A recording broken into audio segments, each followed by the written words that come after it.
राष्ट्रवादी Congress party के विधायक रोहित पवार ने शनिवार को कहा कि विपक्षी इंडिया गठबंधन के घटक दल अपने अहम को दूर रखने में नाकाम रहे, जिसके चलते आखिरकार बीजेपी को दिल्ली विधानसभा चुनाव में जीत हासिल हुई।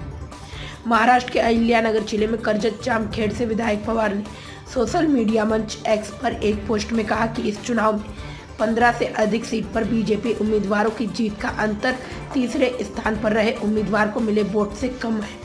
उन्होंने कहा, इन आंकड़ों पर गौर करने से यह स्पष्ट है कि अगर इंडिया गठबंधन एकजुट रहता तो बीजेपी 20 से अधिक सीट जीत नहीं पाती। वर्ष 2024 के लोकसभा चुनाव से पहले बीजेपी से मुकाबला करने के लिए कई विपक्षी दलों ने इंडिया गठबंधन बनाया था। दिल्ली की 70 सदस्यीय विधानसभा सीट के लिए हुए चुनाव में बीजेपी ने 48 सीट पर जीत हासिल की है, जबकि आम आदमी पार्टी ने 20 सीट पर जीत दर्ज की, जबकि लगातार तीसरी बार कांग्रेस का खाता भी नहीं खुला।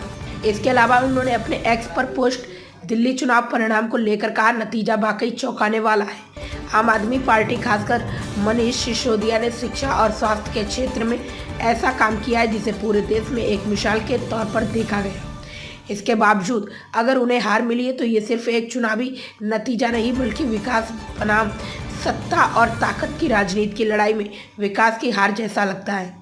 इसके आगे उन्होंने कहा कि चुनाव हार से परे है, इस तथ्य से नकारा नहीं जा सकता है कि आपने शिक्षा के बुनियादी ढांचे और स्वास्थ्य सुविधाओं में सुधार के लिए वादों पर सफलता प्राप्त की।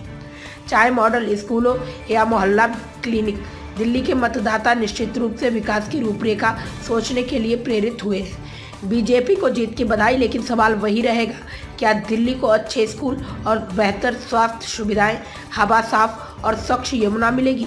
उम्मीद है कि अब सीएम और एलजी आपसी टकराव छोड़कर जनता से किए गए वादों को पूरा करने पर ध्यान देंगे।